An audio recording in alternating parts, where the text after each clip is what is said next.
What's up, everybody? Welcome to another episode of the Two Worlds podcast. And with me solo for the first time is the roach to my Geralt. It's Alex. What's up, buddy?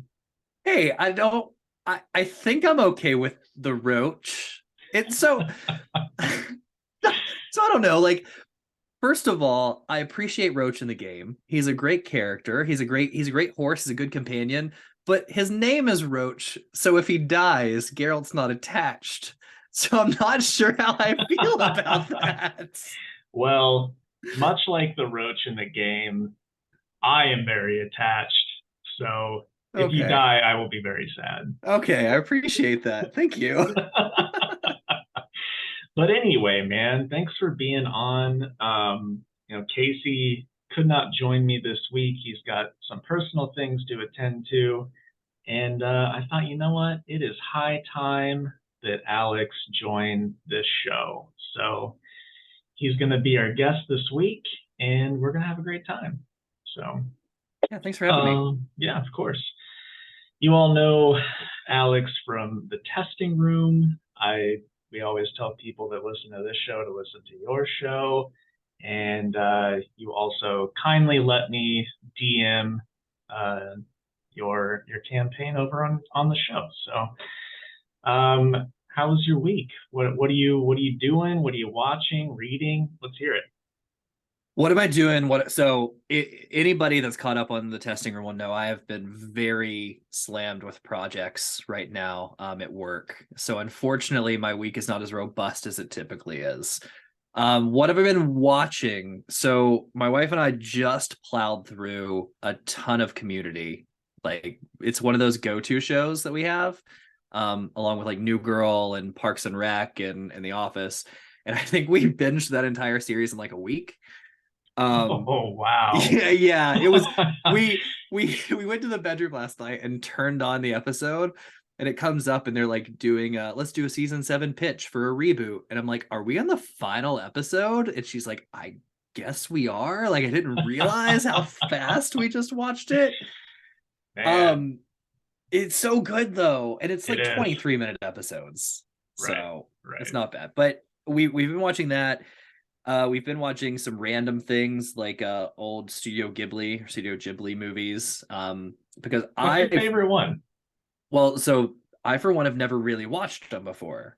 So Oh, this is my first experience with them. I know them. I know, My Neighbor Totoro and Spirited Away and Kiki's Delivery Service. Like, I know of them, but I've never seen them. And we're going to Japan in May. So we thought ooh, like fun. we should probably watch some of the movies, you Yeah, know. because they have like whole stores and stuff dedicated to Studio Ghibli, so that is Yeah. very exciting.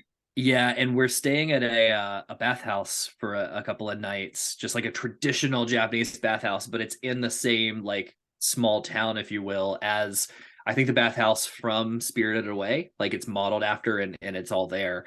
So we're like, we should probably watch some of these films. She's seen them, I have not. Um, Spirited Away is one of the better ones in my opinion. is it? Okay, Yeah, good, I good. like that one a lot. That's the one that's coming up. So we're excited. And then otherwise, beyond the book, that the one Identity Crisis here that I read, we'll talk about in a minute. Just as a, I had to reread it for this. I've really been playing a couple of video games in like Ocarina of Time. That's it. I'm on Ganon.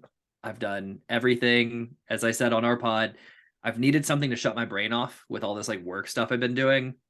So playing Ocarina of Time as an adult, it's like a warm bath. I've flown through it. I've 100%ed it. Like, I just got the final gold Skulltula in the Spirit Temple and the final like full heart. I'm maxed. I have all the accessories and everything. So we're about to go beat it tonight. And that's exciting. I had a friend. I worked for Verizon. I was just out of college and met a very good friend through that. I won't name his name in case he doesn't want me to, but he and I played through several Zelda games together, and he was the craziest Zelda player I've ever met. I sat down and watched him beat Ocarina without getting another heart container. he just did it with the three you start with.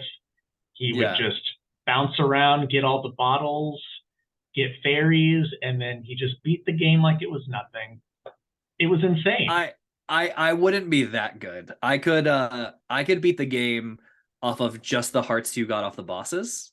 Right? Same thing, like get the bottles and just off the bosses, but I couldn't do it with three. Like I would have to get like up to the 7, 8 mark, somewhere around there. I'd have to do that. Right.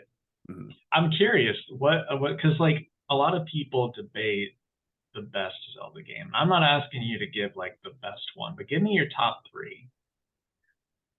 Top three, there's gonna be a little nostalgia here. So my top would be, oh shit, three? Yeah. Okay. I'll, in no particular, then we'll do no particular order because I don't know that I can Sure. pick one. So like Ocarina of Time for sure. Um, A Link to the Past solely off of nostalgia, which was the very first Zelda game I ever played and the one of the first games I had on the SE and NES. And then unfortunately, I'm gonna blank on the name, and I was talking about this the other day and blanked on it then too. But the one that was made uh was it initially for the Switch when it first came out, where A Link Between Worlds, where you could like go into Hmm. the wall in the 2D and then come out in the Yep. 3D. That game was absolutely incredible. I actually haven't played that one. It's like It's the only one I've never played. it was very innovative in my opinion to see them like go between this 3D 2D world, but it was absolutely seamless and it created really like interesting puzzles, but it also went back to the old school way of Zelda, where you didn't like, seas like Oracle seasons and stuff like that, where you didn't have to go to each dungeon in a linear path. You could literally like Right. go here and you'd be like, oh well, I don't have the item to fight this boss. Guess I need to leave and go get it, which was really really cool. It's like a nice touch to go a little retro. I loved it. That game was incredible. Nice. I thought you were maybe going to say the game for the Philips CDI, but I guess I not. would have what? Which one was for the Philips CDI? Was that Oh, I mean, like it was, some random? yeah, it's the one that's like notoriously the worst thing ever made. Because I know I, Link Zelda 2, right? Being that like new art style, like that side scroller and stuff was also notoriously terrible. yeah, that one was that. Okay, so there were two. There was the Faces of Evil and the Wand of Gamelon, I have which, literally never heard of either of those, and I will 100% check them out as soon as we're done here today. yeah, I'm gonna make a please note do. right now. You're gonna laugh at how just god awful abominations they are. But Okay. and it's a shame because in my opinion, the title, The Wand of Gamelon, is like the coolest, most like 80s Yep. fantasy name of all time. Yep. That's Um, amazing. but yeah. Um, mine mine are gonna differ. Ocarina is my number one for sure. But then I gotta go with Twilight Princess and Wind Waker for the other two, because I really like both of those. I like Wind Waker a lot. This is terrible to say. Twilight Princess, I never beat because I couldn't get behind the Wii motion controls when it first came out, like using the Wiimote. And I've never gone back since then to play it. Now, with that being said, shout out Steam Deck, like doing God's work over here. I actually have it on an emulator, which is how I'm playing Ocarina right now too, and it's flawless. So I will play Twilight Princess soon, but I've never beat that game. So Well, when you do, let me know what you think, because I adore okay. that game. I initially borrowed it from Casey and played it on the GameCube because it came out for both systems. I think it was just a launch title for the Wii, maybe. It was. And then I played it whenever they did the HD remake for Wii U, which was a really good remake. So That's a much better experience than on the GameCube, I'm sure. Because yes, those motion controls were awful. Like you could never, when you're shooting your bow, you could never get the calibration right for yeah, like the arrow. Is terrible. yeah. But anyway, welcome to the Zelda cast, everybody. So a couple things. Casey left me a note. We should have done this last week and we didn't. We wanted to plug the our friends Mike and Levi. They did the theme song for Anime Boys. Their band I Like Snaps came out with a new music video for their song In the Dark. I got to be a part of that and help them out on bass for that video. That was super fun and cool. I like the song. So everybody, if you want to check out a new song, check out In the Dark by I Like Snaps. If you want to see me playing bass occasionally throughout the song in the background, you can check it out on YouTube. Otherwise, wherever you stream music. And then the other thing, before we get into the news, we have a YouTube comment from last week. Alex might know this guy. His name's Preston. Never heard of him. He says, "Hey, duders. First off, yes, the testing room did have Wizards of the Coast go back." Oh, okay. I misread this. The testing room did have Wizards of the Coast go back on their idea with the OGL. I told them the furry community would be coming at them and they got scared. Thank you, Hashtag phrasing. Okay, and he says, and my favorite Black comic book characters are, one, as a Constantine fan, I would love to see a Papa Midnight solo run. Otherwise, give me more Constantine with a lot of him in it. Preston, I don't know if you know this. I might just blow your mind. There was a Papa Midnight solo run. It's long out of print, but unless someone random picked it up, I think Comic Headquarters has that trade, so let me know. And then he says, two, I know we try not to double down, but I really like Blade and he needs his own new run. I agree. The Darkhold issue is not enough for me, and I'm curious how much he will show up in Bloodline. Three, Casey already took the Green Lantern Joe as well. I want so much more of her. Also, if they bring her to live action, Janelle Monáe should play her. She already can pull off the hairstyle, and I wouldn't be surprised if she was an inspiration for the look. And Okay, last, so but before you finish this statement, first of all, you can't. Preston has two go-to actresses for literally everything, is and it's one gonna Zoe be Kravitz? it's Zoe Kravitz and Janelle Monáe. I don't even know that he knows two other actresses' names beyond those two, and they're the only ones that matter to him. So that's not even like nothing is Janelle Monáe. She was fantastic in Glass Onion, but you also have to take that comment with a grain of salt because of course that's what he was gonna say. I feel like you knew as I was reading it. It had to be one of the two. That's funny. All right, and lastly, he says Misty Knight would be a fun, badass detective solo series as well. Also, she has a dope robotic arm. I can't disagree with that statement. So, thank you, Preston, for chiming in. We like all those characters too. Yeah. Can I say how I'm glad, like I'm excited to see that music video. I want to see you playing bass. I also loved your comment of the I play bass on it. Also, I like the song, so that's good.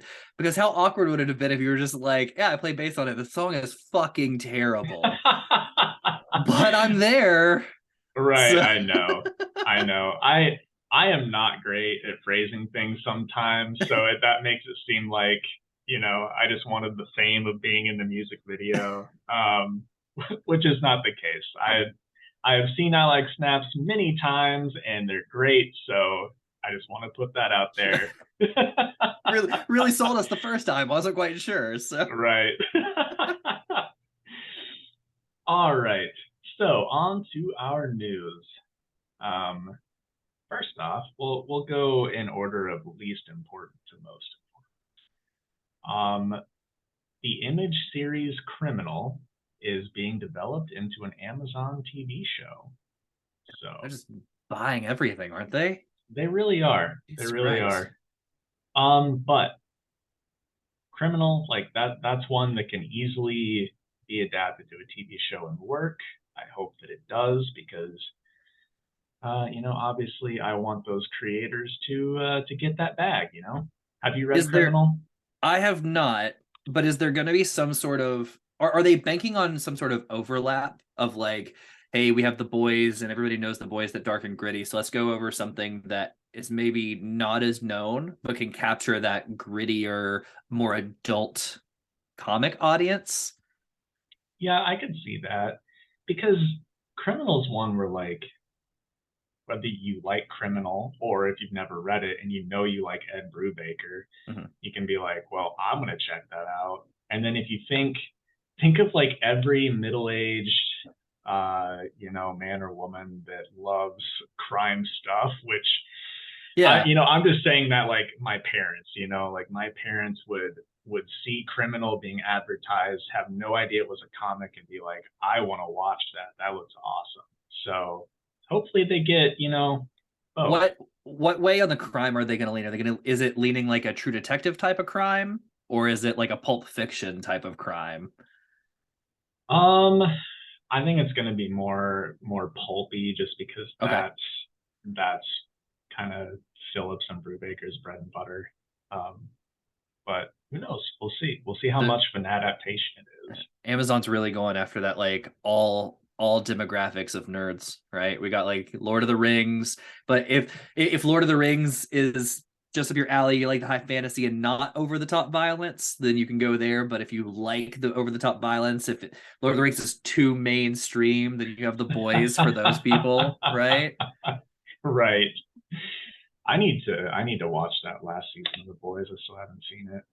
It was good. So I enjoyed it. I thought it was good. I think The Boys as a whole is good. It is carried by the cast, right? Like the acting is the best part about that show. Um, I'm not a prude by any means. Like I am totally down for you being artistic and seeing the vision you want to see, and I'm up for it. But there is some just like they do hero gasm in one episode, and they're like, let's see what we can get away with, to the point where they were doing pre-episode like little documentaries, 5 and 10 minutes long, they published online, of like, look at this huge dick we built that you can walk into, or like, we ran out of fake semen, and you're just like, oh, okay guys, like I get it. I get you're edgy, you're Amazon. Like sometimes I don't need to see it in live action to know what's going on. So that's my Right. only complaint with The Boys. And season 4, they said, is like supposed to be more. Like there's supposed to be one episode that's even Of course more over it the is. top. It's like, why? I don't know. Just to get people to talk about it, man. I mean, have you read The Boys? Yeah. Yeah. Okay. I personally didn't like it. I thought it was way too edgy for the sake of being edgy, and it was like a high school, 16-year-old wrote it just to see what he could get away with. And it just wasn't for me. Mm-hmm. Now, I think the show is much better, but I had an annoying amount of customers come in that are just, jerking off over the show. And I Yep. realize phrasing there, and they're like, well, how's the comic? I'm like, well, believe it or not, the comic's actually like worse in terms of Yeah. some of that Yeah. stuff. And they were like, there's no way. And I'm like, there is a way though. So, I it's a product of its time too, right? Like there are things that the show had to change, especially around like a few of the main characters and how Starlight gets into the group and stuff, that just doesn't translate post Me Too.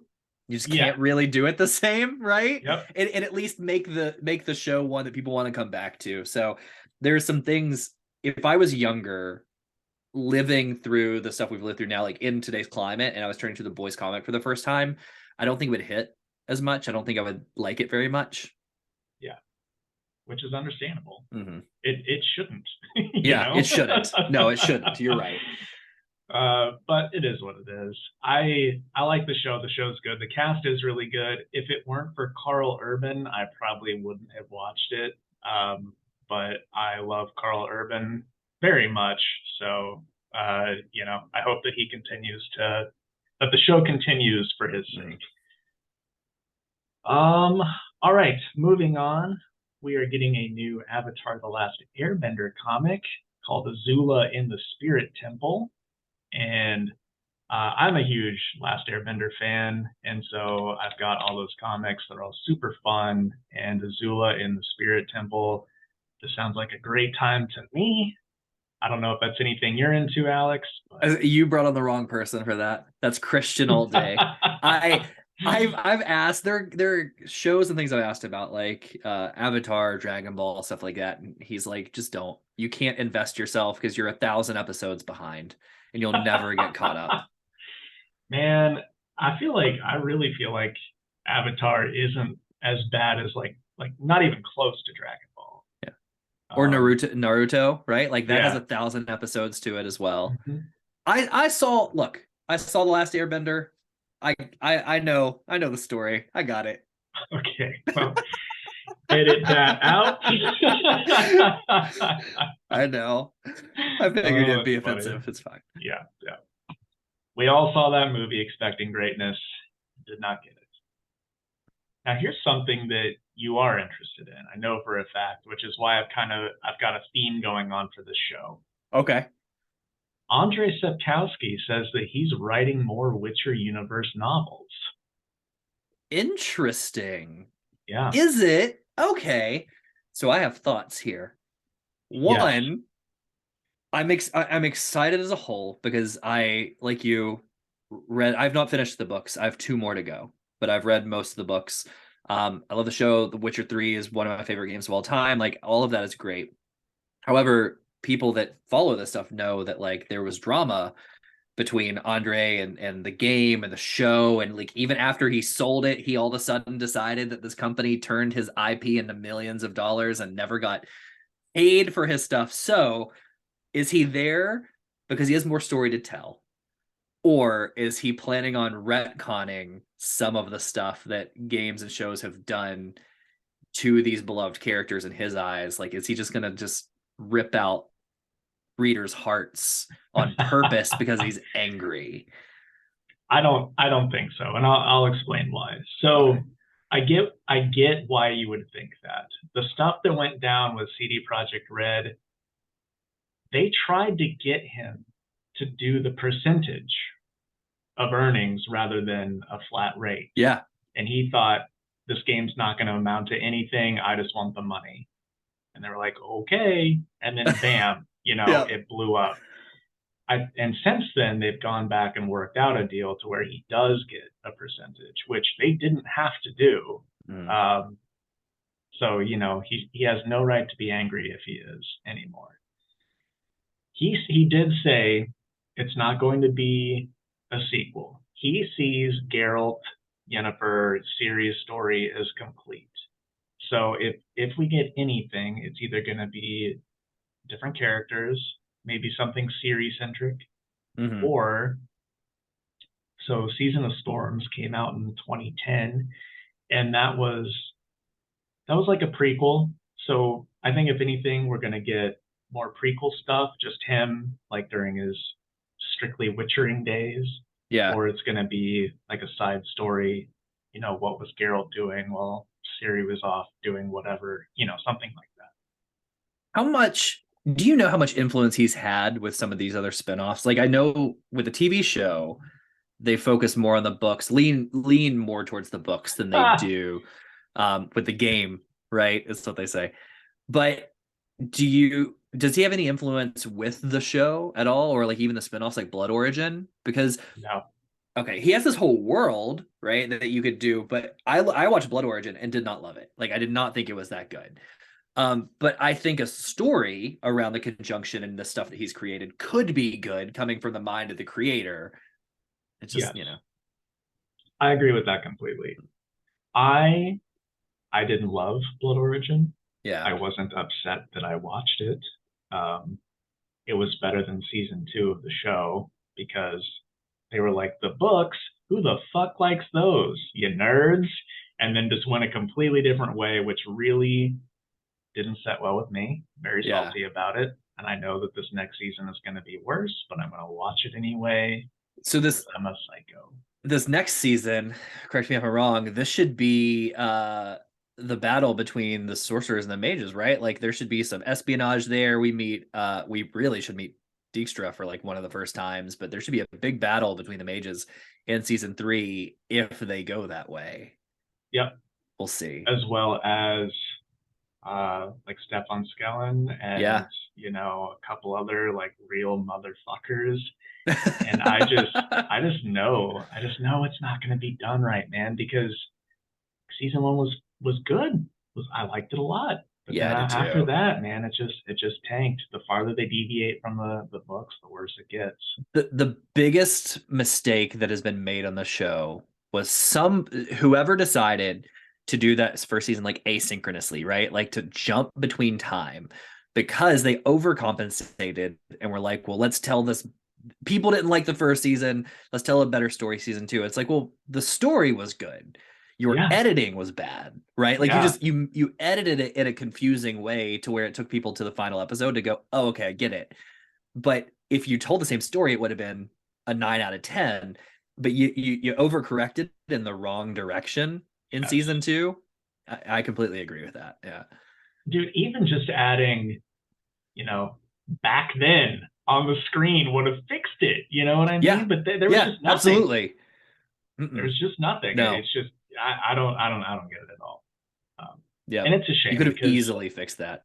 yes, there was so much to like about it. The cast is obviously immaculate. Mm-hmm. I don't know. The world is there. Everything is there. It's just like why everything is here for you in these 7 books. You don't need to do anything else. Just adapt it. I don't Yep. understand it. I don't understand why people feel the need that once they're the showrunner of something or the executive producer, that they need to put their own spin on it because it's not your work anyway. So just give us an Yeah. adaptation, collect the check, and fuck off. I don't want your spin on it because we don't need it. Your Well, because you spin's already not have going to be two. better.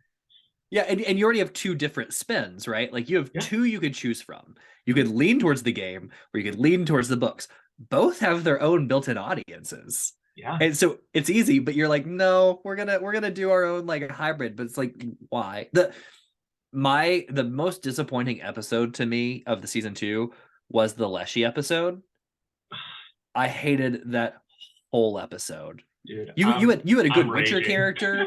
You had a good Witcher character you killed off like before we even got to meet him and learn about him. And you show like this deep friendship between him and Geralt for like 3 seconds in a flashback as Geralt's walking down the hallway reminiscing. You're like, oh, you didn't want to let us live in that, did you? Like Yeah. just so dumb. Not to mention that Witcher, and I'm blanking on the name of the other Witcher that was there too, were like pivotal in training Ciri. Yep. Like her biggest teachers, and they just threw that away for that Mhm. stupid lesson story. God, that I was so pissed off. And that to me, that wasn't the worst part, dude. The worst part was Yennefer, who was willing to sell off her daughter to get her magic back. Are you Yeah, that's true. fucking kidding me? All she wants in the whole world is to be a Is a mother. family. Yeah, I know. Because she had the same thing happen to her. She was tossed Yes. away like nobody cared. Yes. So like why would you fuck that? That is the biggest disservice to a character of all time. Yeah, it was Oh man. ridiculous.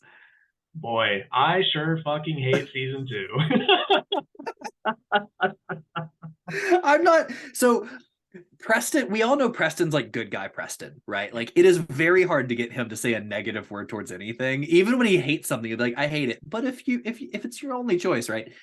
I am not quite good guy Preston, but I either hate myself or don't value my own time, one of the two. So I watched season 2 and I didn't hate it. I'm like, okay, you'll get me season 3. Like I thought it was fine. It wasn't great. It wasn't as good as season 1. I thought it was fine. But that must mean that like maybe I just don't value my own personal time. So it's fair. Well, I mean, I am in no way discrediting your fandom, like your love for The Witcher. I've been through that whole book series 2 or 3 times, and it's dude, it is like right under Lord of the Rings for me. So it's just when they fuck it up, I'm just like torch and pitchforks. So if you like it, that's totally fine. I'm glad that you do. I'm glad that you don't feel the way that I do because it's a lot of anger. And I want to have hope the next season will be better. I just don't think that it will. If Henry Cavill's like, you know what, guys, I think I'm out of my dream role that I've always wanted. So let's talk about that really quick before we move on. Like, do you think he left? I don't think he left that on purpose. Like, I think press wise, it was, hey, he's moving on and this is all cordial and so on. But I don't think that's what it was behind the scenes. I think that DC said, hey, man, we're working on this next movie. And unfortunately, like, because this new universe, we need your commitment that you're going to do this. And he went for DC in the paycheck, left this passion project that he said he had, and then got effed by DC. I think that could be it, but in my opinion, no. No? Because Okay. and here's why I think that. He doesn't need the paycheck.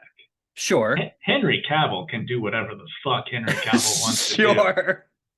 It is very clear. He's made it clear in any interview, article, anything that involves him talking about The Witcher. You can tell that man loves The Witcher. Yeah, absolutely. And he said from the get-go, as long as they do the story justice, I will play Geralt. So you think he's not happy with the way the story was going? Correct. I think he is more upset than me because he's Yeah. like, I don't even want to do it anymore. And I just think that that happened to coincide with DC saying, you want to do Superman again? And he was like, you know what? Maybe this is a sign. And he jumped ship. And then, DC fucked him on that too. I've So, I've made the I think we made the prediction on our pod. I didn't blame DC. I blamed Marvel. I think if we see him as Doctor Doom in the future, I think that it was the Marvel commitment that made him leave, right? Because Marvel is less about like you can split this, like you're in or you're out. But that's a good point as far as him not being happy with the story, because I've seen multiple interviews with cast members where they're like, he is the show Bible, right? Like if yeah. somebody's not sure about something, like we look at Henry and he tells us like, well, according to the book in this chapter, this is what happens. So Yep. that's a good point. Yep. I really do think so. Yeah.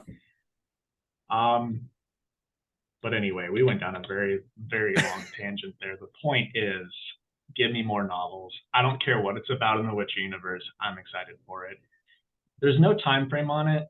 And, I'm part of like the Witcher Reddit because of course I am. A Sure. lot of fans are like, oh, how long is it going to take him? And it's like, it's not like he's George R. Martin. He's Right. like, hey guys, I'm working on this thing and it's gonna, it's gonna be done at this time, and then it's not. He's just like, I've been working on some, I've got some ideas. I want to see it come to life. It's the story's complete. So if we never get another book, it's like, well, at least we got the whole story. Yeah, that's true. Anything else is just, bonus. All right. Now let's move on to the biggest topic of the week, which of course it came out the day after Casey and I recorded last week, but that is James Gunn laying out his, DC roadmap for the next few years. Hell yeah, boy. That's So, yes. Let's do it. I know Casey is upset to be missing this, but he wanted me to assure everybody that when he comes back, he'll give his thoughts and he will be a curmudgeon about it. So I did not see either of you being a curmudgeon. I felt like you would both be fawning all over James Gunn about how great of a decision this is going to be, what he's doing with all of these amazing characters that no one knows. Well, let's find out. All right, so we'll do the TV shows first because he's starting off all of this with an animated Creature Commandos. Yeah, come again, who? Exactly. Creature Commandos, their first appearance, I believe, was in Weird War Tales, which is, a 60s and 70s DC war comic. It was a lot, it is, you know what you're getting with Weird War Tales because it was like this German Panzer tank is, taken over by a ghost, and like that was the comic. So it was a lot of stuff like that. So Creature Commandos, GI Robot is a part of that. He first appeared in Weird War Tales too, I believe. So, what the hell? How are we gonna do GI Robot, which solely on name alone, I know nothing about this character, but you already have a robot hero on a live action show in your DC universe right now in Doom Patrol. How are you going to do another one? Well, I don't know. That's a great question. Um, I don't know. Maybe it's just because this is animated, and who knows if this one's part of if it's Elseworld stuff, because that's the big thing, right? He said that this whole DC Studio stuff, there's going to be the main in continuity, everything's connected, and then anything else is going to be an Elseworlds title, like in the comics, which I can appreciate. The thing is why are you starting off with something that literally no one like? You're a comic book fan and you don't know these characters, Mm-hmm. so it's So like the I average have Joe isn't gonna know them. I have a thought and a question. I'll start with the question. How did you interpret that comment about Elseworld? Because he said what you said, right? Like anything outside of this will be Elseworld.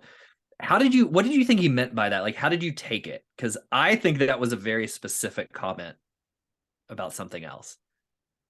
Oh, I just think that I mean the Elseworlds imprint was Right. just random, and I think that that's what this is too. Anything that doesn't tie into this big roadmap that they just want to do for fun Mhm. is going to be Elseworlds. So you think this Creature Commandos could be Elseworld?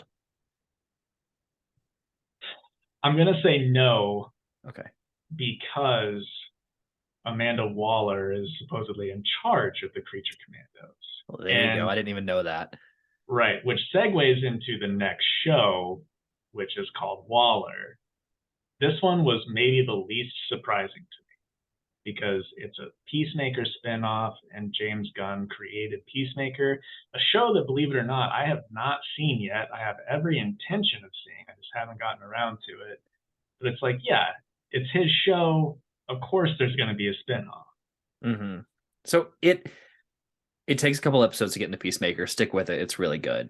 But the way I took the Elseworld comment was everything he announced, including the things that are still on track. Flash, I have my own opinions on Aquaman or whatever. Those are all this main DC. Like he specifically said, anything else outside of the world, Teen Titans Go, Matt Reeves Batman, and then of course the Joker will be labeled as Elseworld. So I took it as anything that James Gunn does not have his direct finger in is going to be Elseworld, and they're going to limit what that is, and everything else he talked about is like straight up continuity. I mean that certainly could be. I didn't think of it that way. I guess we'll find out, right? Who's to say? That is an interesting theory, though. Um, the next show, Booster Gold. I'm I'm okay with it, I guess. I mean, I'm okay with the character. I still think it's a weird choice to come this early. It is a weird choice. I adore Booster Gold. Yeah. Um, he's one of my favorites. I actually had his first appearance, which is Booster Gold #1, signed by Dan Jurgens, who created the character. I'm very proud of that piece, and I just have to say it because this is my fucking show and I get to do what I want. So, James Gunn's gonna fuck you up. He's gonna take your love and just destroy it. and that's what I'm afraid of. That's what I'm Yep. afraid of. Like 10 years ago or so, Casey and I have said for a long time that we wanted Nathan Fillion to be Booster Gold. He would have been perfect. Mm-hmm. That's why I say 10 years ago, because he's too old now. Let's face Yep. it, he's too old. Um, so Nathan Fillion has been Booster like in my head canon for so long that now I don't want anyone else to do it. So I'm afraid that because I'm a comic book fan and we're all a bunch of twats, that whoever they get is just not going to be good enough in my mind. You know what I mean? Who in your mind? I have somebody sticks out in my head right now. Who in your mind could James Gunn get that has the characteristics of a Nathan Fillion and is 10 years younger? Chris Pratt. There it is. Yep, there it is. I mean, And there go all of your dreams. yep, yep. And I don't even hate Chris Pratt. I'm just a little like Chris Pratted out. You know Yep. what I mean? Yeah, Um, 100%. but if it is Chris Pratt, we know he's got the chops. It could be good. And James, like, Casey and I talked about a couple of weeks ago that he wanted to work with all those actors and actresses again. So maybe this is, a part of that. We'll see. It is just it's just an odd choice, I think. I agreed. Agreed. It's a weird one to start things off with, like your universe. Yeah. These next two I am pretty excited for, genuinely. The first one is Lanterns. All Yeah, right. So that's going to be Hal Jordan and John Stewart, and it's going to be True Detective meets Green Lanterns. I love that. Sign me up. You Done. know? Yep, agreed. Dark, gritty, cop mystery. Like, good. Yeah. Let's do it. I just hope that because it is a show, that they give it the budget that they need for those visuals, right? We need good visuals for Green Lantern ring constructs. Mhm. So that's, Who has who has that? Does HBO still have that DC partnership? Are they still? I believe so. Yeah. It could. Yeah. I mean, It could. they seem to be up for putting money behind things. They have some really good exclusives on their so They do. It's just they're also all about axing shows left and right now. So I yeah, that's hope fair. that if it is them, that it gets to stick around for a while Hmm. because the fans really do need something Green Lantern Yep. apart from their good animated shows. Like even that like super cartoony Green Lantern show about Hal was very good. But we need something other than that. And obviously the Ryan Reynolds movie, everybody's made every joke you can imagine about that. We don't need to make another one, but hopefully this one works out. I'm glad that John is a part of it because John is my favorite Lantern. I hope that it's cool. And then the next one is Paradise Lost, which is the show set on Themyscira. We don't know. I think it's going to be pre Wonder Woman. He claimed it's going to be Game of Thrones meets I, Themyscira. I didn't like that. I didn't like that comment. Really? Why not? Yeah. Because I like Game of Thrones and I like the idea of pre Wonder Woman Themyscira. I don't because I don't think there's any way you could nail the right tone of a real Game of Thrones in the Amazons, right? Like I don't think it's a real expectation to set. So when he said it, I was like, no, I don't love that. You should have come up with something a little better. If you wanted to say like an internal political strife and fight for a throne or something like or for the kingdom, I would get that more. I just because if you say Game of Thrones meets the Mascara, now I think it's just going to be a bunch of incestuous lesbians on an island that are stabbing each other in the back over a throne. Realistically, so Yeah, no, I mean that's totally fair. That's totally fair. Um, the only reason it got me excited is because he name dropped two things that I love, and mhm. I'm sure that's why he did it. But every Themyscira themed miniseries that's come out, uh, I've read and really liked. Like Themyscira can totally have its own story and stuff without Wonder Woman being there, and it can be good. I hope that this is one of them. Because clearly he doesn't want Gal Gadot's Wonder Woman anywhere near his roadmap for No, whatever reason. So her hopefully, accent. It's her accent. yeah, probably right. So yeah, hopefully this one's good. So, what would be Themyscira themed outside of Wonder Woman? Right? Like what? Well, okay, so one of the series, it was just called Odyssey of the Amazons. It was six Okay, issues. It was so good. If anybody can find the back issues, because I doubt if the trade's in print, check it out. It'll be cheap and worth your time. But it was just there was lots of like battles with like Greek mythological creatures that inhabit the island, as well as uh, invasion from another kingdom. I don't know if it was the Atlanteans, but I mean, obviously that can come into play. yeah, that would be cool. The Amazons and the Atlanteans have fought on multiple occasions. Mm-hmm. And just, any political conflict within a kingdom that can happen anywhere, it's just based around the Amazons. And I mean, that just totally works, in my opinion. Throw in some Do Greek gods and mythology, and I say, do you think we see any of like the new gods or something in that show? probably not outside of like the Greek pantheon. Yeah. Uh, yeah, I think that's what they'll stick to. Okay. All right, and then on to the movies. So the first one that they're starting with, he says the true start to his whatever plan is going to be Superman Legacy, right? Uh, In 2025, yeah, that he said, still writing. yep. He's in the middle of writing, has not casted. They're going to have to film it in like 4 months. Yep.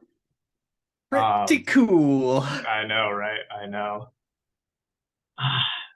I'm torn because whenever he was talking about this, a very, very dear book came up on the screen, and that was All Star Superman, the greatest Superman comic ever written. That's not the story to adapt for your first one, in my opinion. Not saying that he is. Maybe he was just using that. I don't know. I don't know what that meant. What does it mean, James? Tell me. He did a lot of that. He also said a couple things for like Morrison inspired and some other stuff. And it's just like, I don't, I feel like you're trying to show your knowledge more than like saying what you mean, right? You're trying to get people bought in because there are just some things I don't think you're going to translate well. Yeah, I agree. I agree. Um, I don't know, man. That's just one of those where it's like, surely he has the brain to realize that, right? Mm-hmm. I don't know. Maybe he'll just take bits and pieces from it, character moments or whatever.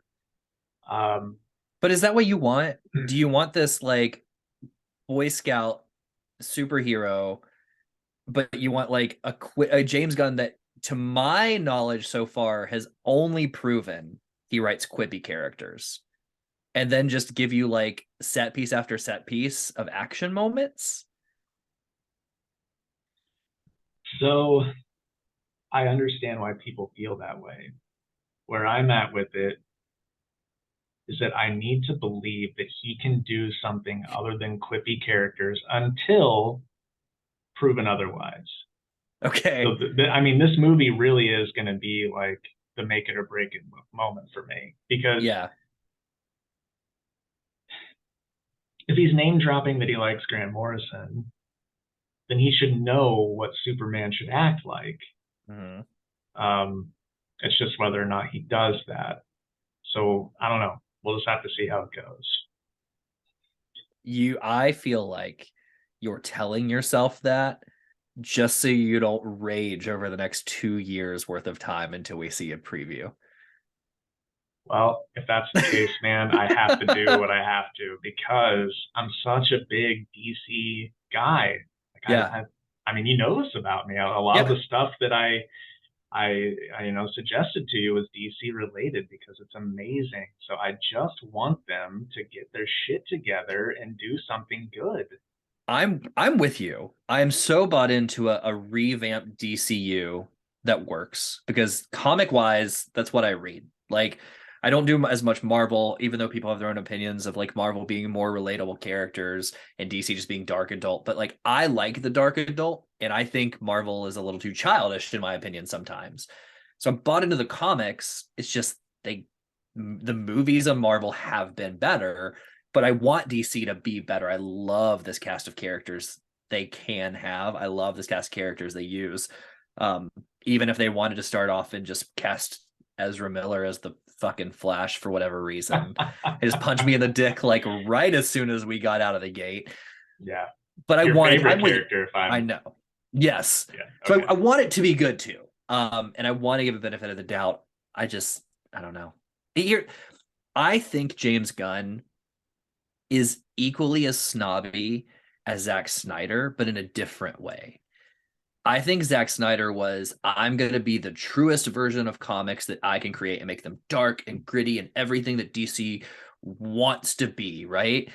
And that was a very douchey mentality. And like let his fans rally behind him to give him the strength to like stand up in interviews and just be an a-hole. I don't think James Gunn is that, but I think he's equally douchey in he's the hipster guy. Like, let me show you how much I know, which is why we get, fucking the authority that we're getting and why we get, which I know we're gonna get to in a minute, and some of this other shit and Peacemaker and other stuff. He's like, look at these random pulls that I have. You didn't even know about this character, did you? But I did. And it's like, but it's also not what we all want to see, man. Like, I get I it. know. But you know why he has that power? It's because he did it with the Guardians for the first time Yeah, and it worked. it was great. It changed. The Guardians is the turning point of Marvel. You could actually see its influence from every movie then on, for better or worse, right? Like take it or leave it, For if you worse, like it or but not. yes. For worse, and I get Thor. This last Thor is a prime example of worse. Um, but he changed. So I know he has a lot of credit there, and sometimes it can work. But in my opinion, like sometimes it doesn't. Like this last Suicide Squad movie, the movie as a whole were fine. The characters were okay, but like the whole beginning where he had this random cast of characters that he thought would be funny to bring in just to murder, like it just wasn't good. Like that part wasn't good. You know what I mean? And the whole like Bloodsport Peacemaker just walking around murdering people in a village, joking about dicks and farts, and then come up and they're like, "Oh, we're all friends. Like, are we gonna address the fact we just murdered everybody?" But like, I don't know. So I want it to be good as well, and he does have a lot of street cred for that. But he's also just kind of a douche when it comes to this stuff. Yeah, I know. I mean, we truly just have to have some faith that he'll know when Mm-hmm. to turn it on and off. Yep. All right, so moving along, you just mentioned it, The Authority, I which didn't realize is, this was a movie. I thought this was a TV show. oh no, this is like the first movie after Superman. Well, that sucks. Yeah, so The Authority came out in '99 under the Wildstorm imprint, because DC bought Wildstorm from Jim Lee, and I don't know. I don't like. I know next to nothing about the Authority apart from Midnighter and Apollo because I've read lots of things that they have been in since that acquisition. So, uh, yeah, I don't know. I don't know about this one, man. I can't. I don't know a single thing. I can't even comment other than why would this be a better movie than a TV show? Like you're asking people to come to theaters for characters no one knows. That's Nobody weird. knows. That's weird. Nobody knows.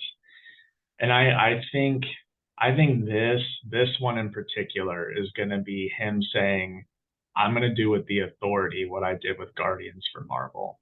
I really Mm-hmm. do." So I don't have anything else to say about it because I don't know the Authority. That whole movie will be successful or not off of casting alone. That's it. Yeah, I think so. And Mm-hmm. he's going to have to put on all marketing stuff James Gunn, the Authority. Yep. Yeah. That's a good point. Make it as small as possible. Yep. Because even Marv, like the annoying MCU fanboys, went out and saw the new Suicide Squad just because he was doing it. So Yeah. we'll see. All right, next is one of the more controversial ones for Jake, and that's the Brave and the Bold. Um, this is the one that's going to be Batman and Robin, and Robin is going to be Damian Wayne.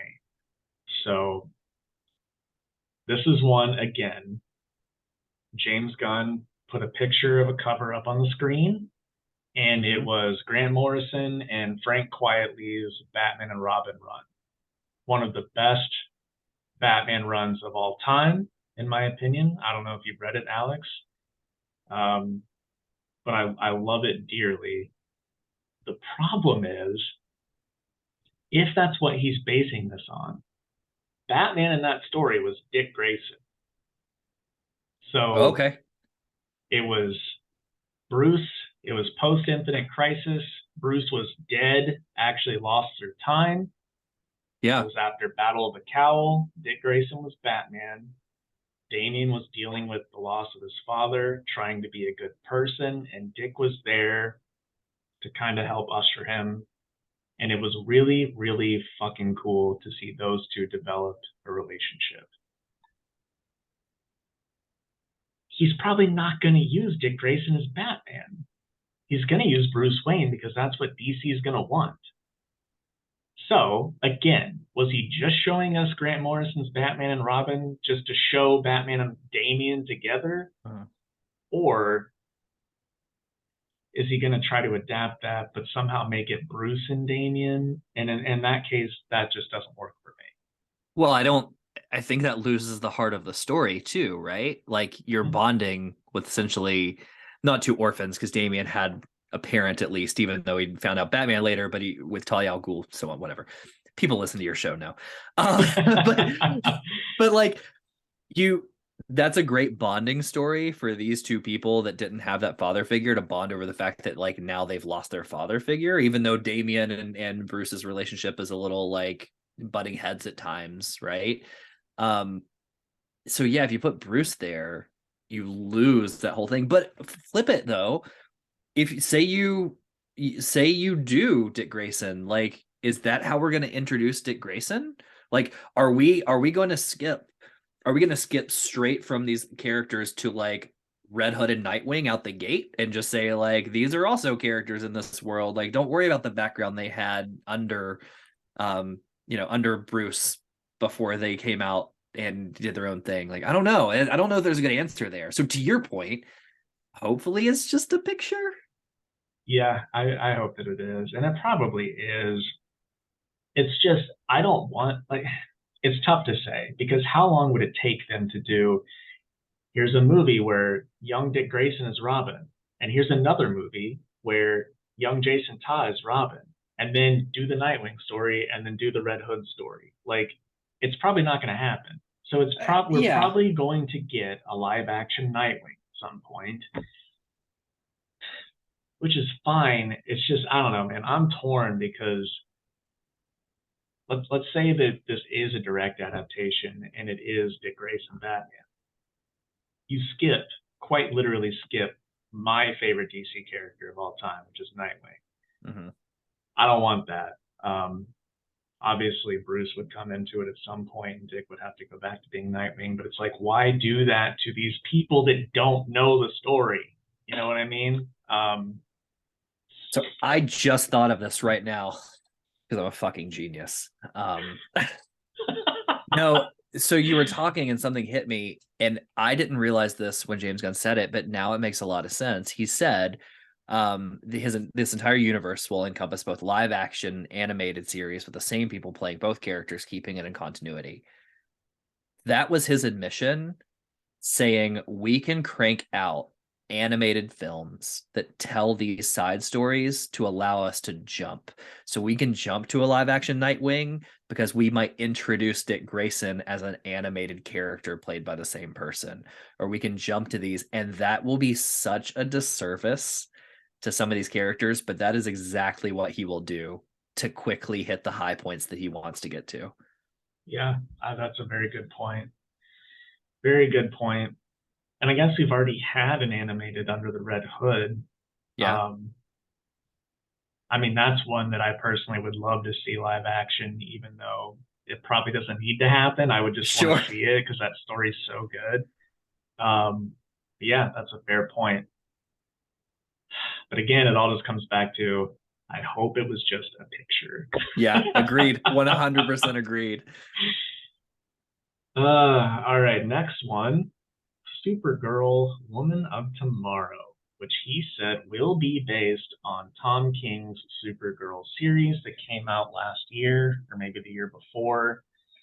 I didn't read that because anybody who listens to this show knows Casey and I do not like Tom King. He is a garbage human being, and I don't want to support him. So I didn't read that series. I know it was critically acclaimed. It didn't sell super well in my shop, but that doesn't really mean that it didn't elsewhere. So who knows? I think that's though because comic readers don't love Tom King in a lot of situations. It seems like a lot of people just kind of blame him for kind of ruining comics in a lot of ways.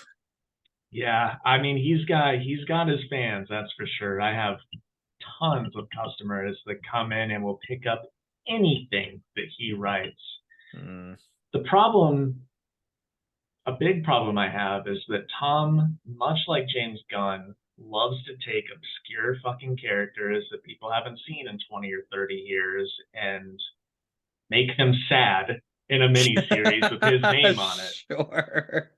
Uh, and it sucks because most of those characters are ones that I love dearly. So Supergirl's not one of those. I think Supergirl is super cool, for lack of a better term there. But apart from like the Justice League cartoon, I don't really have any ties to Supergirl. So this one is just Weren't an like NBC fan, huh? Didn't watch the NBC/CW show. I watched a season or two. Okay. Um, it was okay, That's fine. it was That's fine. fine. That's fine. She looked the part, certainly.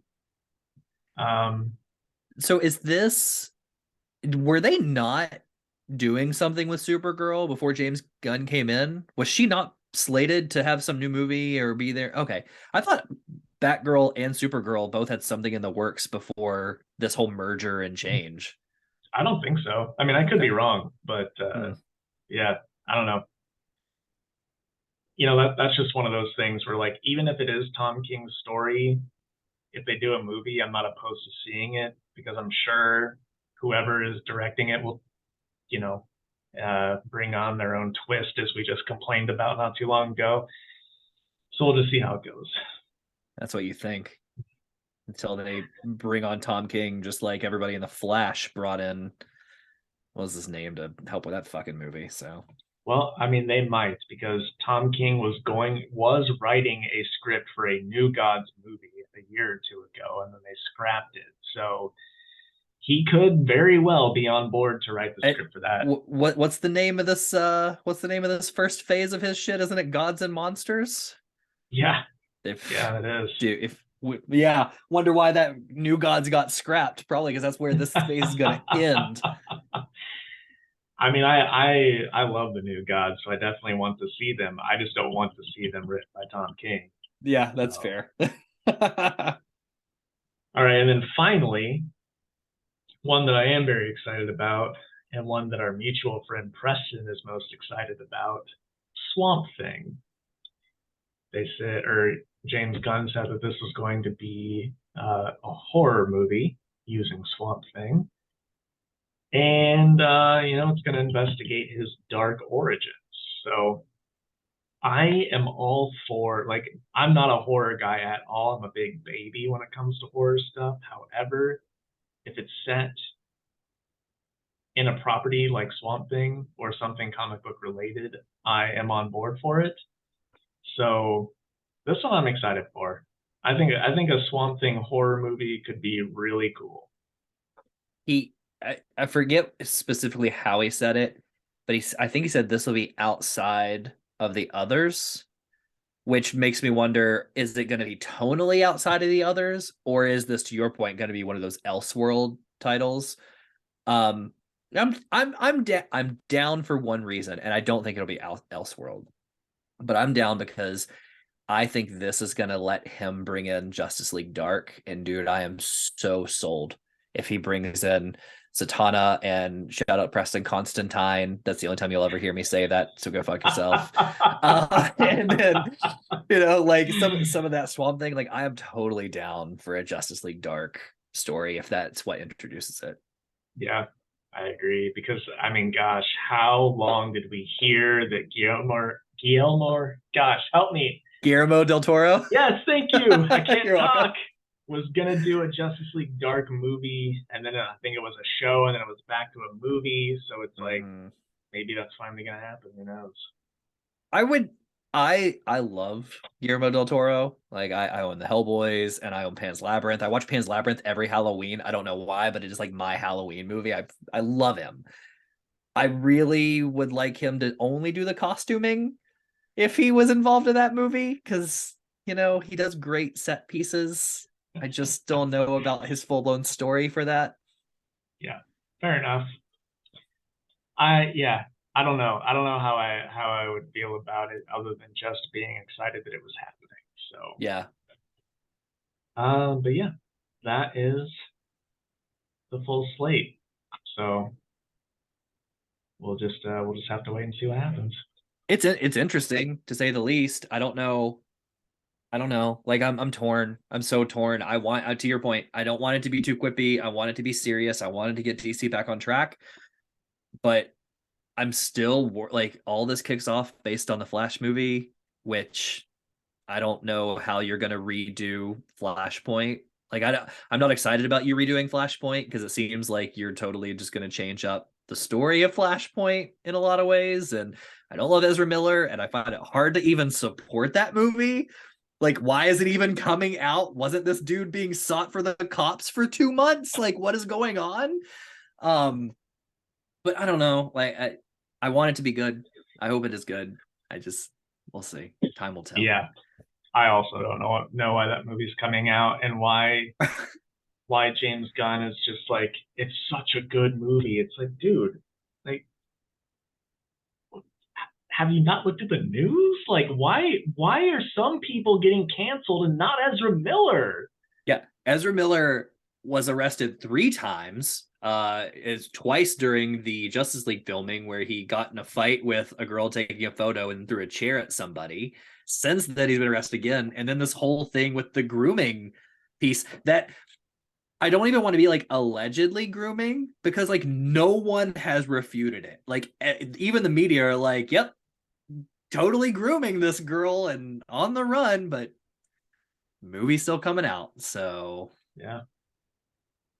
I think I think the only reason James Gunn is letting it happen is because at the end it's going to reset the universe and that's what he wants. And he's like, "Well, if it's already made, we don't have to do it, so let's just run with it." I guess we'll see. We'll see. Yeah. All right. And that is the end of the news. So now we're going to take our ad break. And when we come back, Alex and I are going to talk about Identity Crisis. So we will be right back. All right, Alex.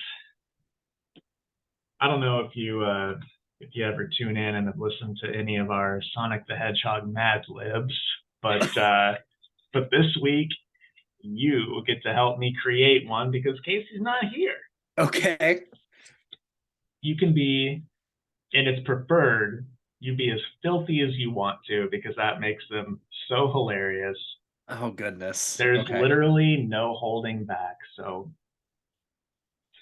the What I title of should this. do is go get fucking Cards Against Humanity and just draw cards to fill this in.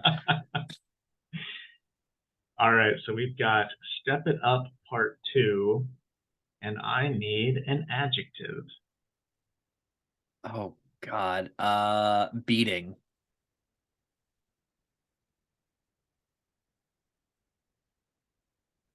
Noun. Oh, I guess beating was a verb, not an adjective, but it's fine. I didn't even catch that. So how Yeah. about an actual adjective? Horrifying. Okay. I do have an English degree, and as you can tell, it definitely did not come in handy. I do too, and neither of us caught it. A noun? Yes. Um, Noun. Kitten paw. Say that again. Kitten paw. Like little toe beans on a kitten. That's a thing. Kitten paw. I gotcha.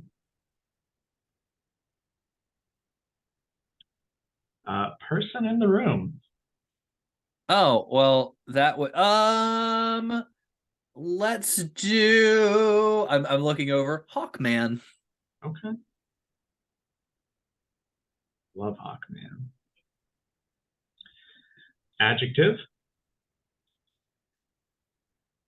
Veiny. Gross. I like it. Color. Green. Plural noun. Plural noun. Um, plural noun. Cups. Pups. Cups with a C. Cups. Cups. Oh, this can be fucking weird. Adjective. Ooh, moist. Love it. Noun.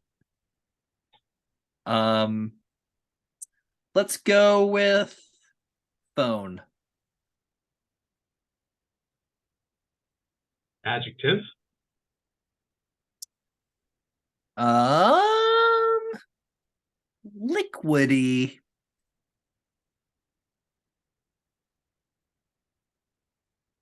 Adverb. Casey's nemesis.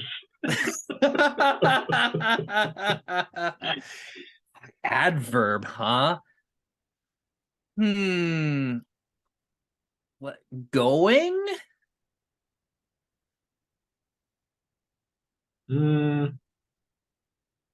Different one. That doesn't work. Humming? Spell it however you want.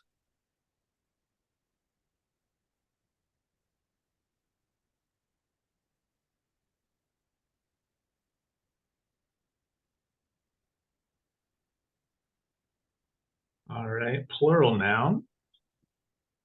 Plural noun. Let's do draws. Like underwear.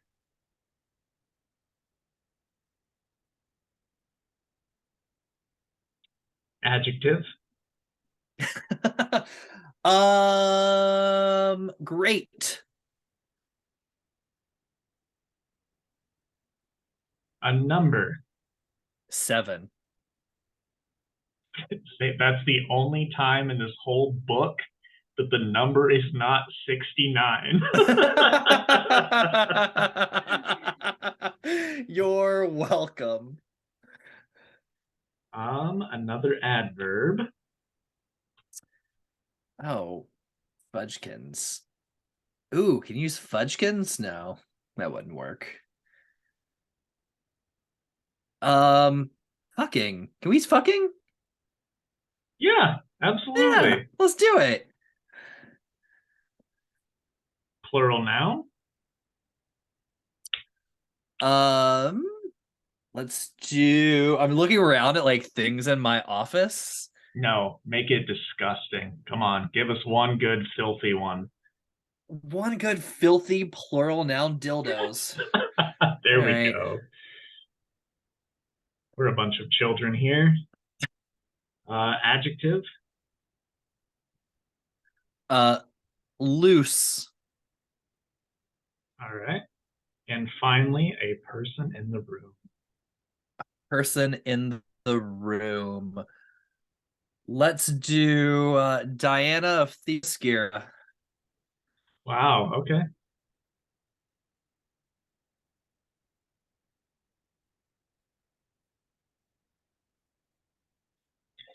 All right. Here we go. Tails looked out over the side of his horrifying flying kitten paw, and on the ground below he saw his friend Hawkman fighting the veiny Metal Sonic. He Ooh, wanted to that's help weird. his green friend, but he had problems of his own. A flock of flying robotic cups were heading his way, and they looked moist.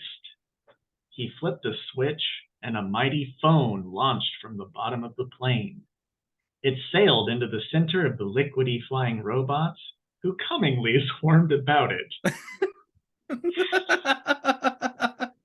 The explosion was meant to destroy the draws, but the robots just absorbed the great energy and grew to 7 times their original size.